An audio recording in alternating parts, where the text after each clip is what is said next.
Hello and welcome to the Global Hog Industry Virtual Conference Update. I'm Ann Hess. What consumer segments are buying big in pork? And what's the outlook for hog prices and grain markets? Joining us to give the latest pork market outlook is Glynn Tonsor with Kansas State University and Domenic Varricchio with Pluto Commodities. Welcome to you both and thank you for joining us today. Thanks for having us on. Morning, Ann. Thank you. Before I turn it over to our guest today, I'd like to remind the audience you can type your questions into the chat at any time, and we'll be sure to get to those during our Q&A portion of the program. So, Glenn, let's kick off this session with you. I believe you have some slides detailing some of that consumer demand, especially from the latest meat demand monitor or the second half of the year. The floor is now yours. Thanks, Ann, and thanks everybody that's joining us live and those that are watching the recording later. Hope this finds you doing well. I'm sitting here in Manhattan, Kansas, hoping we get some rain today, and I suspect most of you can relate to that. You can see from the title here, I'm going to focus my remarks on the pork demand situation, and I'm going to highlight some of the recent insights we get from the meat demand monitor, as Ann mentioned. And to motivate that, and I know Domenic can use the same slide, but I'm trying to do a segue between our talks here, is, why is demand important? How to think about that. I suspect most of our attendees are used to seeing this information from Iowa State University, most recently maintained by Lee Schultz, estimated fair to finish returns in Iowa. And what I really want to call out is, the unfortunate sequence of events the last few years.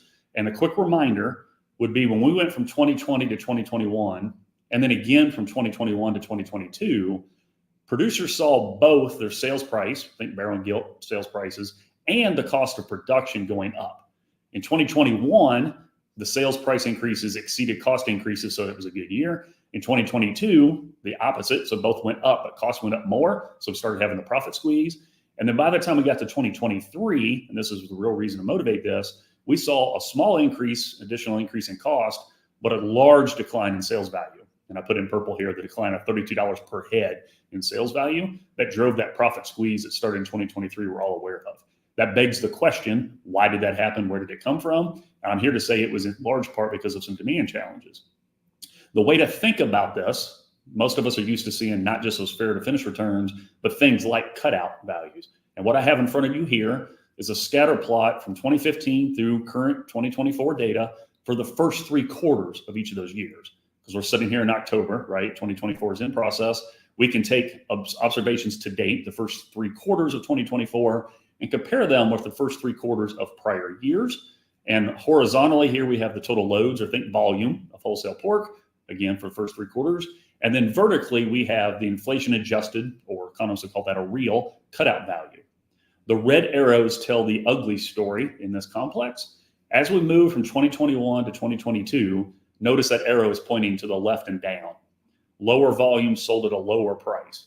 And even more so when we went from 2022 to 2023. Lower volume sold at a lower price. Again, these are inflation adjusted prices. That is what was underneath that earlier fair to finish squeeze. What drove those lower sales values was largely a wholesale demand pullback. And keep in mind, wholesale demand is the net of domestic food service, domestic retail, and export. Wholesale is before we send product through those different market channels. And it's really important to recognize the magnitude of those challenges. Here for 2024, you can see that dot is very close to 2023.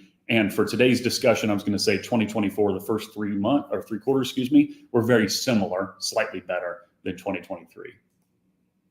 Here's a similar exercise that's brought from LMIC, Livestock Marketing Information Center. But instead of at the wholesale or cutout level, this scatter plot again shows calendar year intersections. But horizontally, we have pounds of consumption per person here in the US. And vertically, again, we have this inflation adjusted choice pork price. I've put the red arrow in the same spot to simply say the domestic pork market is consistent with the wholesale cutout market I shared earlier. Notice the 2023 intersection, that scatter plot point for that calendar year, is left and down of both 2022 and 2021. That, without any more assumptions, without a geeky assumption about elasticities and so forth, tells me clearly the demand was weaker in 2023 than it was in 2022, as well as it was in 2021, because we consumed less per person and the market clearing price was lower. So again, that tells me demand was weaker. Now, back to the meat demand monitor. Hopefully I've set this up for why this is important. Demand is important. It drives the size of the economic pie for the industry, is one way to think about that. The meat demand monitor is one of multiple projects that we have that help us understand what's underneath that broader demand story. MDM is the acronym I'll use for this. This is a project that was launched in February of 2020 here at K-State. It has been supported by both the beef and the pork checkoffs from initiation, and everything in this project is going to be available on our agmanager.info website. And I'm going to share a few of those most recent insights with you here in our remaining minutes. Here's a link when you come back to this, how you can find this on our Ag Manager website. So earlier this month, Justin Bina, who's now a faculty member at Arizona State University, recently completed his PhD here at K-State with us. We put out this fact sheet. There's a deep dive into one aspect of the most recent MDM information. You can see here we titled it A Peep at Pork Purchases. And I'm just going to give you kind of a precursor to it. Hopefully this motivates you to download and look at this in more detail on your own. One of the things you'll see in the very first table that's in that fact sheet is this breakdown summary. So what Justin and I did is we took the data for the third quarter here of 2024. So this is fresh off the press kind of data. And we know for each MDM respondent what they had for breakfast, lunch, and dinner yesterday. It's one of the things that's asked on the front end of the survey every month. And with that, I also know was pork in one of those meals. And the way to think about this is for each person, I have a number from 0 to 3. Somebody could have had no pork yesterday, and therefore they'd have a 0 because of no meals included pork. Or they could have had pork in all 3, breakfast, lunch, and dinner, so their value would be 3. So each person varies 0, 1, 2, or 3. And then the average across the whole population, of course, is somewhere between those extremes of 0 and 3. The punchline of this particular table is the frequency of having pork in yesterday's meals is higher for our younger generations. To the far right, I've added the common, Gen Z, Millennial, Gen X, and Baby Boomer add-ons, so you can kind of track this. But please note that if you're under 45, you're much more likely to have had pork in a meal yesterday. This itself doesn't tell me what pork item or how big the serving was, but simply inclusion in the meal is higher if you're younger. Going further with that, instead of breaking by generation or age, we break this by income. And you can see here, there's this kind of plateau effect, or once you get past $100,000 household income, you're much more likely to tell me you had pork yesterday. That's not surprising. Meat in general, and pork included, can be more expensive than non-meat items. So we tend to see demand for those products go up with income, and that's confirmed by this slide as well. The last point I want to make on this particular resource that Justin most recently led was we can go further, and we do in that fact sheet, looking at the intersection of gender, age, and income cohorts, all the possible combos there. And there's a wide range in outcomes observed in terms of frequency of having pork yesterday. What I want to leave you with is there's a lot more to understanding pork consumption patterns and more generally pork demand patterns than just what we observe on gender, age, and income. So we dissect that, we document it, and I think there's value in understanding that. But there's more to explaining this variation in observed consumption than just those typically and easily observed gender, age, and income characteristics. And that begs us, and this is the motivation to the last part of my remarks, to look at the National Pork Board's ongoing segmentation efforts. So with that in mind, I'm actually in the midst of using MDM data coupled with the algorithms and the process that the National Pork Board has used in their consumer segmentation effort. So I'm not going to give a full background on that segmentation effort because that takes a lot more than just a few minutes we have here today. But most of our attendees have probably seen other webinars or other discussions by David Newman, others at the Pork Board on this effort. Kirsten Hafner, lots of folks in that broader team have been involved in this. And there's been an intense amount of resources in 2023 and here into 2024 invested by the National Pork Board to understand the heterogeneity or the variation across the U.S. consumers in their pork purchasing patterns and the demand they have for pork products. And what I want to use is the MDM data to validate and see if I can validate that process. And then what additional insights can we add to that variation in patterns from the MDM data that is an ongoing, very large and deep consumer survey resource. And that's what I want to summarize with you here.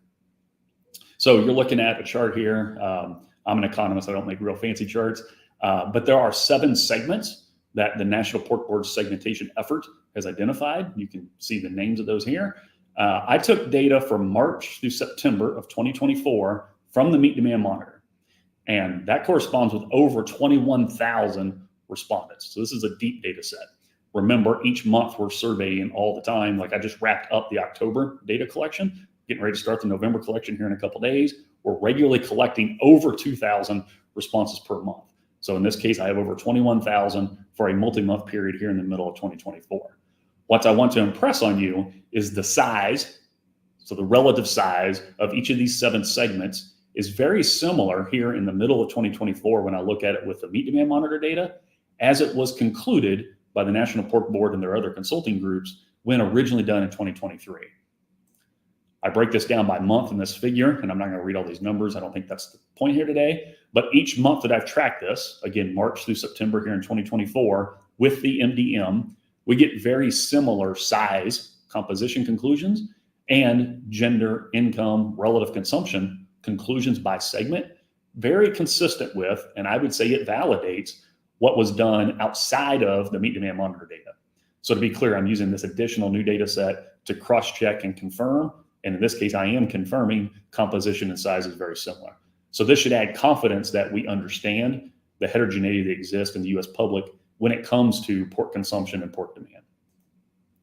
That begs a kind of so what question, which is the last thing I want to leave you with here today, is take those 7 segments, and then I can overlay that with the things that we track in the meat demand monitor in a lot more depth. And one of the things that we report every month in these 3-4 page standard reports is what's consumer willingness to pay for a pork chop and bacon through the retail channel. We do the same thing for dinner meal through food service, but I'll focus on the retail side here with my remarks. And I know not just month to month what that willingness to pay is. That's what we report nationally level every month on our standard reports. You can see on Ag Manager. But here I went further, and again, for that March through September 24 period, said, how does that demand differ for respondents that are in each of these 7 segments? And what I want to really emphasize here is there's 3 segments that have a willingness to pay, or they over-index in their demand through the retail channel. So think grocery store for at home for both pork chop and bacon products. And they are the culinary adventurers, the mindful choice makers, and the culture celebrators. And I'm going to break those 3 down here in a moment. By definition, if you have some segments that over-index relative to national average, we have some segments that under-index, because across these 7, they kind of wash out to net zero back to the national average. And the 2 segments that under-index or have weaker demand than the national average is what's called the tasty value seekers and the meat minimizers. The tasty value seekers are a fairly large segment of our public that's quite price sensitive, and therefore it's not surprising that they under-index on their demand. So notice this is demand or willingness to pay, not just raw consumption in pounds. And meat minimizers, of course, we expect to under-index on any meat demand measure. I believe this is my last slide. It's a little wordy, but I'm going to pause and let you absorb this. I've included here some of the characteristics that I get from the meat demand monitor when characterizing the 3 segments that over-index in retail pork demand. So again, remember I said culinary adventurers was the first one I listed. Per the MDM for that March through September period, it's almost 20% of the U.S. public we'd classify as that group. And they over-index in their retail demand for bacon and pork. I will also note here that they have a higher level of consumption yesterday, not just in pork, but also beef, chicken, as well as fish or seafood. So consistent with this term culinary adventurers, they have a pretty wide variety of the protein they consume. It's not just one species, it's multiples that they over-index on. You'll also notice generationally, millennials, families that have kids, those that have a 4-year college degree, higher income, and then our non-Caucasian metrics of Hispanic, Latino, or Black African American and West Coast all show up as over-indexing to kind of give you a flavor of who is in that group. Flip down to mindful choice makers. That group's a little over 12% of the public. Again, they're younger, so Gen Z is the generation that's most characterizing this group. Also has kids, college educated with a 4-year degree, that is, higher income group, and again, more likely to be Black or African American. In this case, more likely to be in the Northeast as opposed to the West. And they place an elevated importance on nutrition, health, and convenience compared to other things like taste, freshness, safety, and other things we track. And then finally, the culture celebrators, which is the smallest of these 3 groups, is estimated to be about 7% of the public. Again, is younger, so millennial or Gen Z. And for context, when I say younger, you're more likely to be in those generations than say baby boomers or Gen X. Also has kids, again, non-Caucasian and in the West region. And that convenience and health importance shows up again. So when you think through those 3 of the 7 segments, add up their size, and we're getting close to 40% of the public. Please take note, they are a younger group that tends to be higher income and doesn't necessarily reside in the Midwest. Also is less likely to be Caucasian, white Caucasian. All these things are important to kind of characterize where the stronger pork demand, specifically retail bacon and pork demand, is per the meat demand monitor, and hopefully gives you a flavor of, we have a very large and diverse, by all uses of the term diverse, U.S. public and consumption base, and they have very different patterns in how they approach buying U.S. pork. I'm going to stop with that. I'll just remind you, it's cut off on the bottom here, but agmanager.info is the website. Quick reminder, that is the publicly available website here at K-State. Lots of extension resources. Everything from the meat demand monitor, including what I shared with you here today, you can find available there. And I will kick it back to you for now. Thank you, Glenn. That insight was great, especially we've had Pork Board on quite a bit talking about that consumer segmentation. So it was nice to see that gel together with what the work you're doing on the meat demand monitor and how that comes into play. Reminder, if you have questions for Glenn, we'll get to those following Domenic's presentation here. Domenic, I know you're going to take us through grain markets, pork market abroad. I believe you have some slides, so we'll turn it over to you. Thank you so much.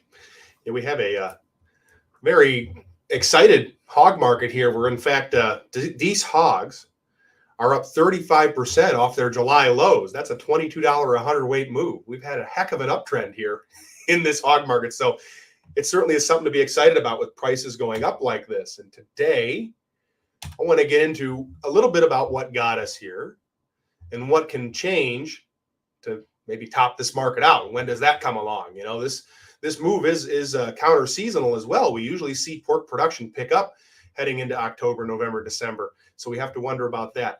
I'm going to start, though, with the breeding herd numbers here. And this is very relatable to the first chart that Glenn had showed, in the sense that pork producers had a tough time making money from 2020 onwards. And if we see that chart displayed there, that red line is simply showing us the sows farrowed number for each quarter over breeding inventory. So it's a farrowing rate. It's a ratio. And we can see from Sep 2020 on through about September of 2023, it's run below its 5-year average. We weren't doing a very good job of farrowing sows and growing the herd. And that's led to the situation we're in right now. Suddenly we don't know where the hogs are. Get to more on that here in a bit. But there's a couple takeaways from this chart. First off, the September breeding herd, the breeding herd as of September 1st was at around 6 million head, down 2% from a year ago, is what we were told here a month ago. Since September 2020, the breeding numbers have dropped about 340,000 head. That's a reduction of 5%. And what I want to point out about that is it's very similar to what we saw in 2008 into 2010. I don't know. That's when we got our first round of easy monetary policy. I just thought it was interesting that that 2-year period compared to this 2-year period here. What's notable, though, and this is the point here, farrowing rates are starting to increase. And that's evidenced by that circle on the chart and the last 4 data points. Suddenly, since last December, we're above our 5-year moving average. So this tells me to expect more hogs down the road. We found a little bit of pockets of profitability in here this year somewhere, or the sow numbers just got too low, and we're having to expand the herd. Another thing that this points out to me too is we're seeing less open days per sow, more utilization of the females that are in the inventory. And I think that means we're holding females back, as evidenced by the slaughter chart. Here we have sow and boar slaughter. This is a weekly chart. The purple line is this year. The red line is the 5-year average, and the green line would be last year. And since September, since July 4th, since the 4th of July, sow and boar slaughter is down 9.3% versus last year. That's a decline of 97,000 head, and that puts it 3.5% below the 5-year average. Again, this to me suggests either the sows aren't there or we're having to hold a few back to go ahead and expand the breeding herd. Well, why would we expand the breeding herd? We've only just recently come into profitability. I think the answer to that is on the next slide here, which is the hog crush spread. So this year, since May, we've seen grain prices take a tumble, right? We all know grain's cheap at this moment, and hog prices since July have come back. I just told you that. And that's allowing for what we call the hog crush spread. This is a spread that reflects the gross feeding margin if you were to feed hogs on paper. Essentially, this spread answers the question, what's the market paying me to raise pigs? And that orange line you see on the chart, it's quoted in dollars per hundredweight of lean hogs, is getting awfully close to 65 cents a hundredweight here. And you'll notice it's the line that's on top. Actually, that orange line is in the 90th percentile of the last 10 years. So our gross feeding margins on the board are as high as they've been in 10 years. That means grain price relative to June lean hog futures. So this would be March corn, March meal, adding them together versus June lean hogs. They're the cheapest against June hog futures they've been in 10 years. So the market here is putting that carrot on the stick. It's putting that out there to say, hey guys, we're going to need more hogs in the next summer. We're going to have to grow some. Market's paying us to do that. So I think this is one of the reasons here where recently, and I mean within the last week or two, we've seen the front month hogs, the December and the February and the April contract gain versus the June, because we're worried we'll have more numbers around into maybe the second quarter of next year. And why is that? Right here. Market's paying us to go ahead and raise more hogs. Market's demanding more numbers. And here we see the chart that Glynn had showed. It's the one at the top left. That's your farrow to finish returns from the Iowa State University. The bottom left chart would be feeder pig to finish. And notice they've run into bouts of unprofitability over the last 2 or 3 months. Feeder pig prices have been rallying right along with the hog futures. So that's changed the margins on those feeder to finish operations. And then wean to finish just recently as well dipped into negative territory. But again, I highlight the lack of profitability seen from 2022 to late 2023 as one of the smoking gun reasons as to why our breeding herd isn't where it should be and why it's down on numbers. And I think we're about to see that change. I think the lack of slaughter and the improved gross feeding margin, the crush spread here, is encouraging guys to try and go out and refill barns and make more numbers in the next year. Now, with that said, we can look a little bit at the demand side here about pork. And the USDA has given us some lofty projections into the end of this year. And this is going to lead up to the big surprise we saw in September. For now, though, I want to look at the most recent supply and demand report from the USDA. Those green bars you see on that chart are quarterly pork production figures for this year. The blue one all the way to the left was fourth quarter of last year, and then the three reddish bars there to the right are the projections for 2025. Now, what I'll say is the USDA is optimistic on fourth quarter pork production. They've on their last report, they have fourth quarter pork production 3% above year-ago levels at 7.37 billion pounds. They've also got the hog price up about 2.7% higher year over year. So far, that's about what we're doing. Hog prices have come back nicely. It's that pork production number is where the discrepancy is, and I'm going to talk about that more in a second. Before we get there, though, first quarter of 2025 pork production is fractionally higher than 24, and we're at 7.1 billion pounds with hog price about the same as a year ago. So my point is we're not expecting we are expecting a bigger drop in pork production from fourth quarter of 24 into 2025. So we're going to use up more hogs right now. And I think that's another reason why you've seen the run up in Feb and April prices. We've got to save some for that 2025 timeframe. Also, too, this to me suggests that higher year over year pork production, which is what all these bars show, implies strong demand currently. That's the takeaway message from this chart. Higher year over year pork production and higher hog prices tells us that pork demand is strong currently. My theory, though, is that with the positive crush margins, we will see larger pork supplies incoming and that will be aided by cheap grain prices into 2025. So I think those projections in the 2025 columns will grow. If we look at pork production annually, we're forecasted at 28 billion pounds for 2024. That's up to almost 2.5% versus last year. USDA for 2025 is assuming, again, here they are coming out and telling us, they're assuming growth in the farrowing numbers as well as the litter rates. We're still looking for record pigs per litter moving forward. And that's how we're going to get to that even higher 2025 production. Probably also going to need a little help from hog weights. We're going to need to see weights continue to do their seasonal climb here going into the fourth quarter and into next year. And if we're going to be getting these bigger pork production numbers. 2025 pork production is fixing to be up 2% over this year at 28.5 billion pounds. Note that the USDA thinks hog prices next year will just be slightly lower, 3% less than the 2024 average. Now, where is that? Why are we going to make so much pork? Where is our demand growing outside of the domestic consumption deal? Well, the USDA has got some lofty targets on exports.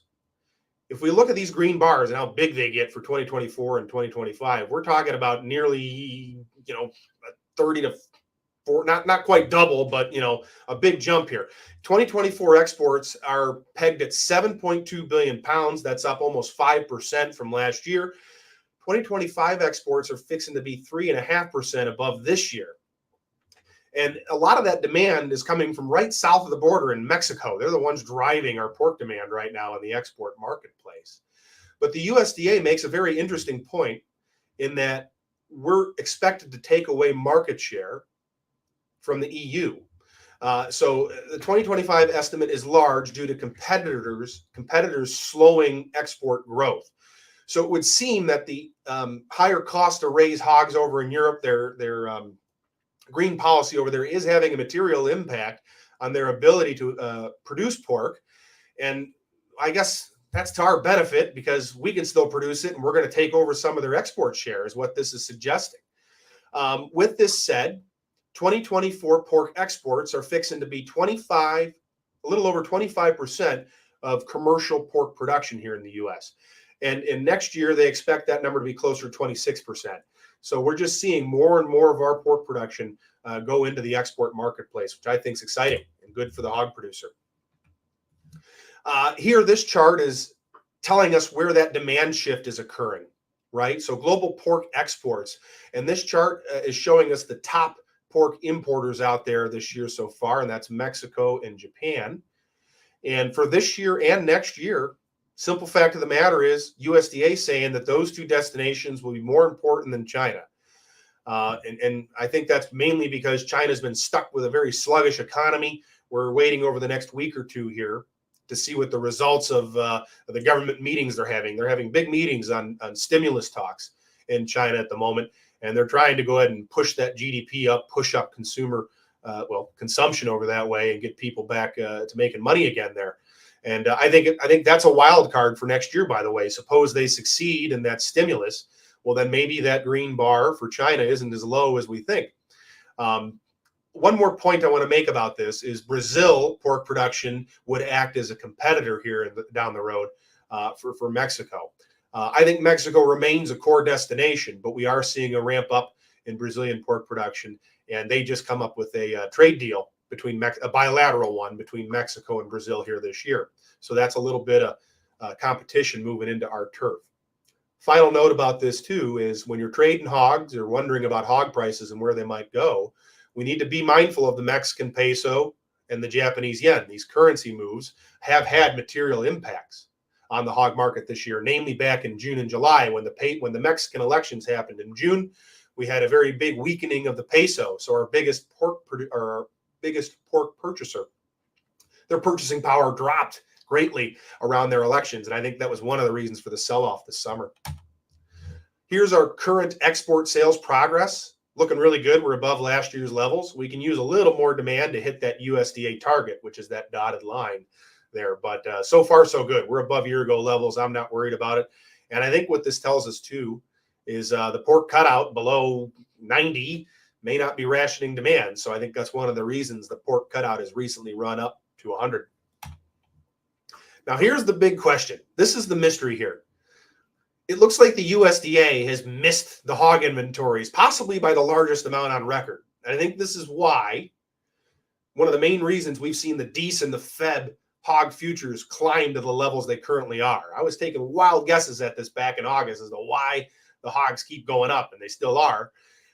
If you look at the highlighted numbers at the bottom of this last quarterly hog and pig report, we see that the market-ready hog numbers were supposed to be 3.5% above year-ago levels, which blew away expectations of 101, 1% above year-ago levels.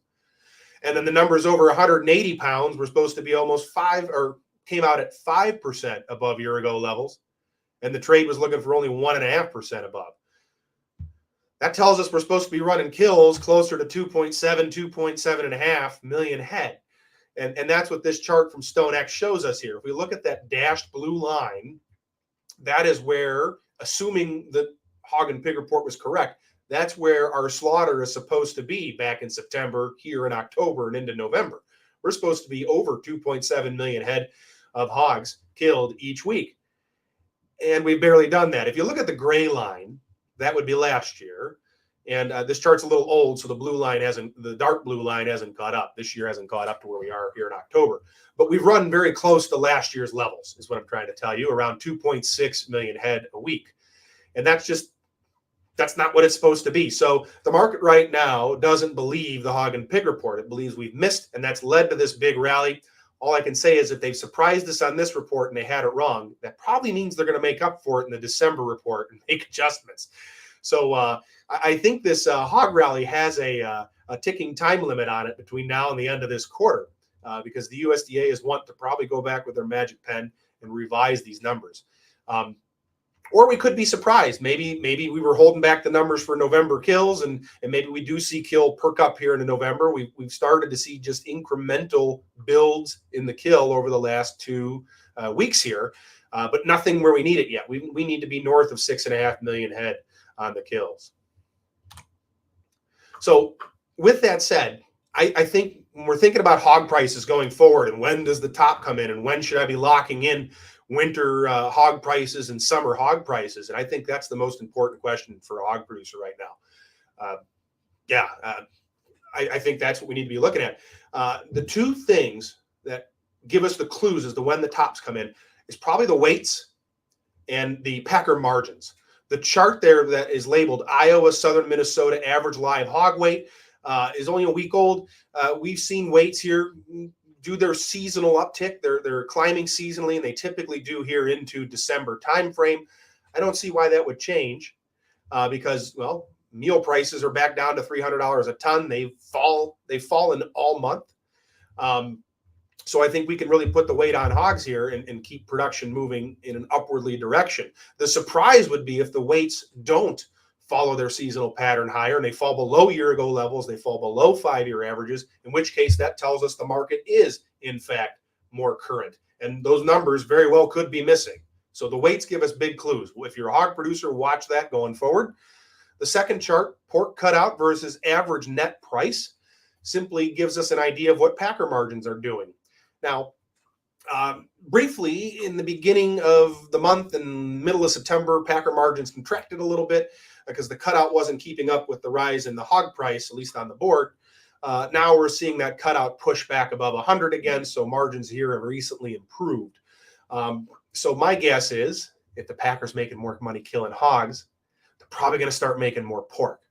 And if we make more pork, we probably top that blue line you see on the chart, and that's the cutout. So if we top the cutout and it starts to go lower, I would expect cash hog prices to start to fall. So over the next coming weeks here, we need to really, really pay attention to where that pork cutout trades. And if the trend turns lower, simply follow it versus a moving average. And notice too, the tendency for that cutout is to fall from late October into December. That's kind of a seasonal tendency there. I pretty much sum up in this slide what I just said, so I don't think we need to spend a heck of a lot of time on it.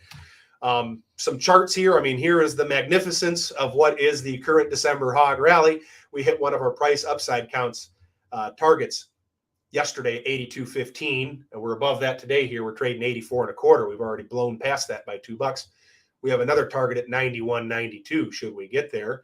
But this is a good technical picture of a bull market where a market gets above its moving averages after they cross, and then it stays above those moving averages until we find whatever price the last buyer wants to pay and find a top.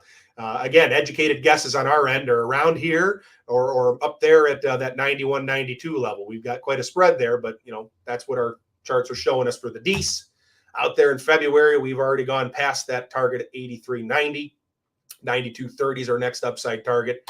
Finally, out there in the summer months, notice again the rally has been a little more subdued here on the June contract. I think that's because the June is worried a little bit about production increasing into next year. 100.25 is where our target is on the June hogs. That's what I've got. I'm ready for questions and answers when you all are. Sounds great. Thank you so much, Domenic. It's now time for our Q&A portion of the session. So for you and our audience, if you have any questions for Domenic or Glynn, please feel free to type those there in the chat area, and we'll try to get to as many as possible in the time allotted. So Glenn, I want to start with you. We've talked a lot about that willingness to pay in the meat demand monitor. And I noticed from your report with Justin, it was that young male and the older female to pay attention to. But when we went to that consumer segmentation, noticed we were looking more at a younger audience. Is the focus as far as marketing efforts need to shift a bit there? Is that older female just going to be a continuous, steady, consistent purchaser, and we need to focus more on those younger, diverse audiences? Yeah, excuse me. This is where the distinction between consumption or just volume that you're putting in your mouth versus demand, which is a value assessment on those pounds, is really important. So the part I called out on the end when I was breaking apart the MDM insights by segment, so not the part with Justin, but the way I ended our remarks, was on the wellness to pay part you mentioned. So that's not a volume metric. Rather, that's a demand metric on what you're willing to pay if you buy one pork chop or you buy one package of bacon. What it says there is the younger generation is willing to pay more per pound. This is the point of that, okay? Conversely, on the front part of that, the piece with Justin was a consumption yesterday measure, right? It's how many meals yesterday had pork in it. And I think it's always a stump point of mine is consumption and demand are not the same. To be blunt, is I could increase consumption of pork in the U.S. tomorrow if I closed exports. That is not the same as increasing demand for pork, right? That would be rerouting pork that was going to go to Mexico or Japan, as Domenic, reminded us, and it would stay in our domestic market, and some of that would be consumed here, and we'd have per capita consumption of pork go up in the U.S., but it would take a much lower price to clear the market in the U.S. to do that, because those products were going to go to Mexico or Japan for a reason, right? So I'm giving you a little bit of a long response for a reason, is the consumption versus demand distinction is really important, and I gave you some of both. I'm begging people to go to Ag Manager because it's both there. We can run volume up and not necessarily make producers better off, because you got to give the farmer away on lower price to move those pounds. When you start talking about moving a demand curve, you're accounting for the price and the value part of that. And that's why you need to monitor both, not just pounds. Thank you for providing that distinction between the two. Domenic, we had a question that came in from the audience, and it was kind of where I was going to go next with you. But what impact, if any, do you expect on global pork prices with this upcoming election if tariffs are going to be enacted?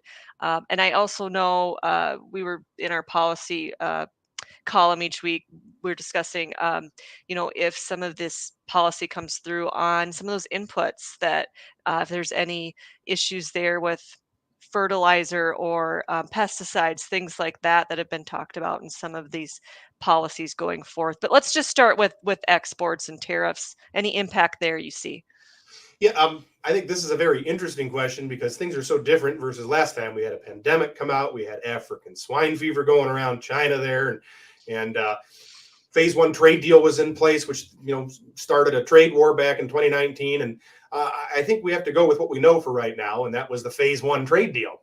That deal was, hey, China, you got to buy $35 billion worth of U.S. ag products first, or you get tariffs. It just, I think, forces them to shop us first. I think it'll actually be a long-term benefit to grain prices for hogs. I don't think it's going to have too much an impact because right now China's making enough pork to satisfy consumption domestically. So I don't think it'll have too much an impact on the hog deal. I think long term it will help our grain prices. One more thing on policy I wanted to state was the lack of a farm bill. This brought that to mind. I know we have a lame duck session coming up in Congress here in through December, and that's certainly something I think needs addressed, because this was another reason why I thought hog prices started to get going in August and September, particularly in September, because that farm bill was threatening the validity of Prop 12, and those types of state legislations that were passed. So I think that's a very, very big question mark heading into Congress in December, whether or not they destroy Prop 12 or not.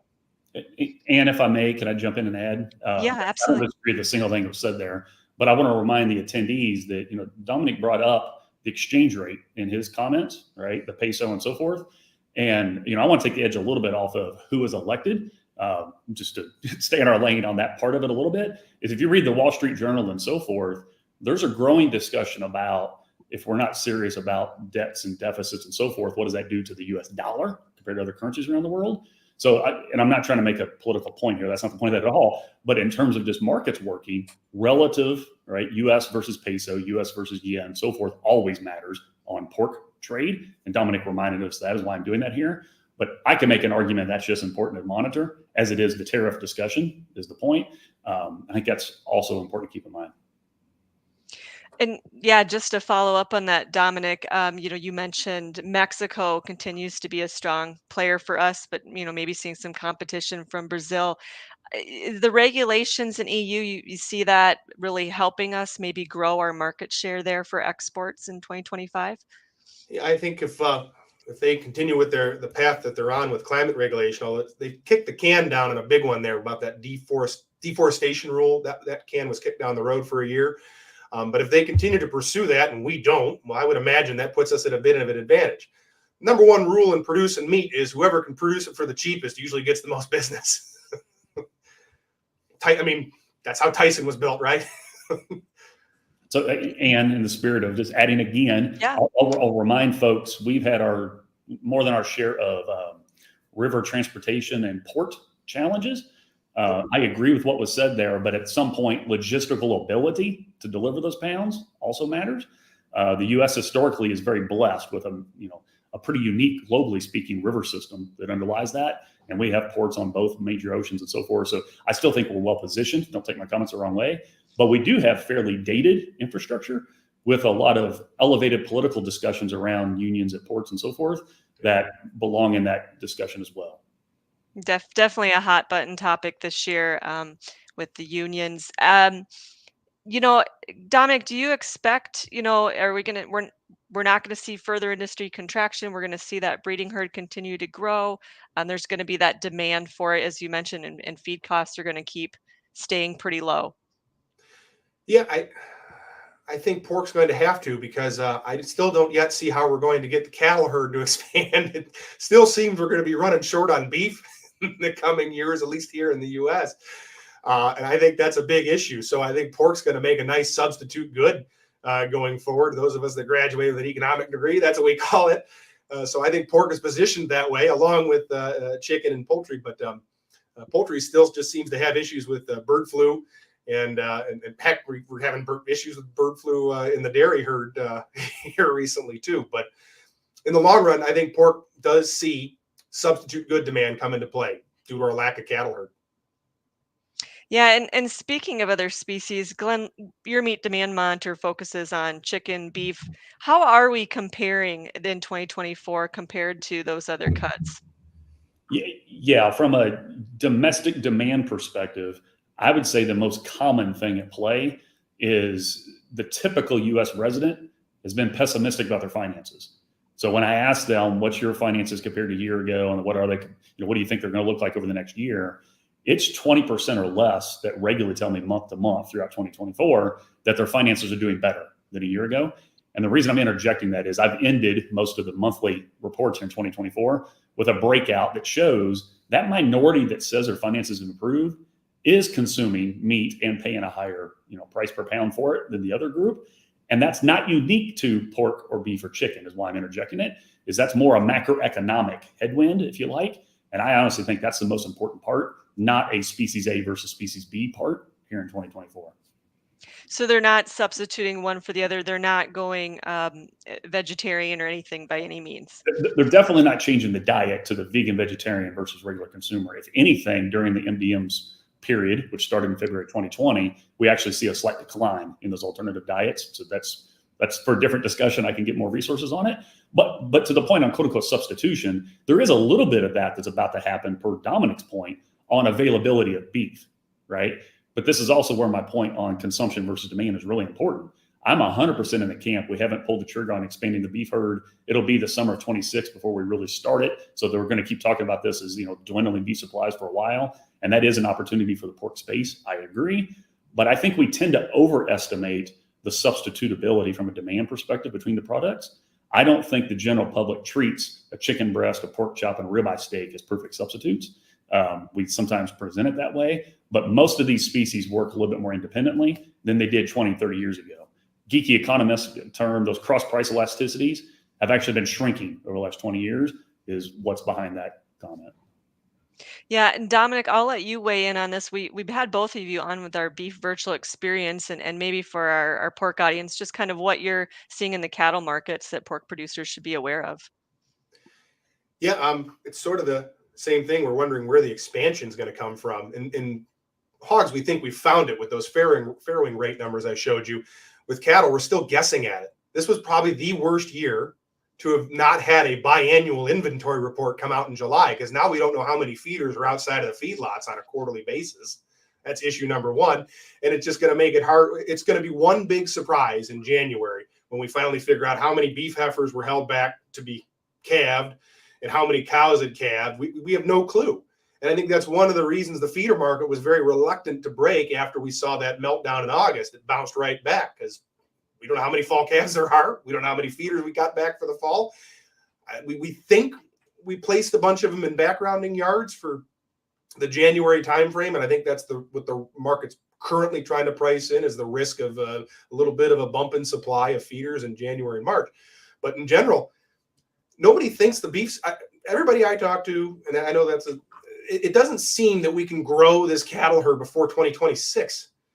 And that's evidenced by the fact that guys are still willing to go out and pay $3,000 to $3,500 a head for the cow, for the factory, and that's where I think if we do have expansion that went on this year in the cattle herd, I think it went on with the cows, because cow slaughter is not only just really low, it's like 19% below year ago levels. It hasn't even budged off of the summer pace of what slaughter was. And usually we do see a big bump in cow slaughter into the fall. It hasn't done that. So my guess is you got guys holding on to cows that can give us just that one more calf, and that's where our expansion's coming. And I'm hoping we get a bunch of heifers so we can then next year hold those heifers back and observe, and build this herd. Because I like beef, but it's looking slim. And I know we have mainly a pork audience here, but I think there's an important add-on to that. And I don't disagree with the direction Dominic's sharing there. But if we stop the discussion with number of cows or number of heifers that become cows, right, it's not complete, because we don't need as many females in our system that had both together for a moment to produce a given beef target as we did 10 years ago or 20 years ago. We're simply more efficient, dare I say more sustainable, on higher breeding success, weaning success, and ultimately more pounds on every steer and heifer going through the system in the past. The net of all of those is the breeding herd doesn't have to be as large to hit a certain beef production target. And I interject that because a smaller amount of rebuilding and or expansion, depending on what term we want to use, will get us to a beef production target much quicker than the same story back in 2014 and certainly 20 and 30 years ago. And we all need to keep that in mind. I'm interjecting this here because I don't think personally we're going to break the prior high. 31.9 million cows was the 2019 peak in the last cycle. I don't anticipate we break that, in large part because we don't need to, given the beef signal.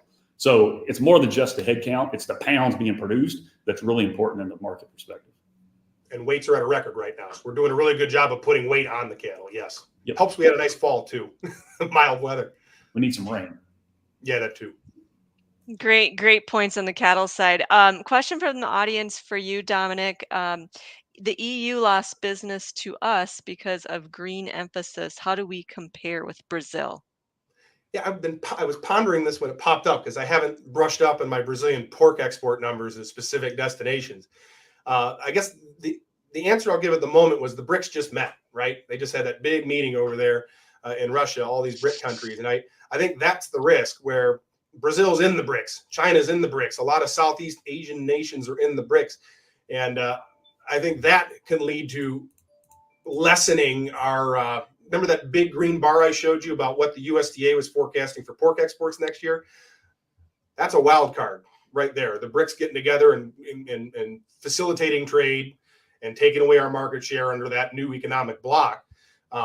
I think that's a big risk to the USDA's forecast. And if suppose Brazil does come up with a much better deal of getting pork into China, not that they have the capacity we do, but it's just inching away at our market share of that piece of the pie of pork exports in the world. So I think that is something that I would use to answer that question. Is the BRICS thing, I think, puts Brazil in a competitive position, and the USDA I think admitted that because they came out and told us they're stealing some share into Mexico. But I worry about it going into those into our Asian markets more so than just our neighbor in the south.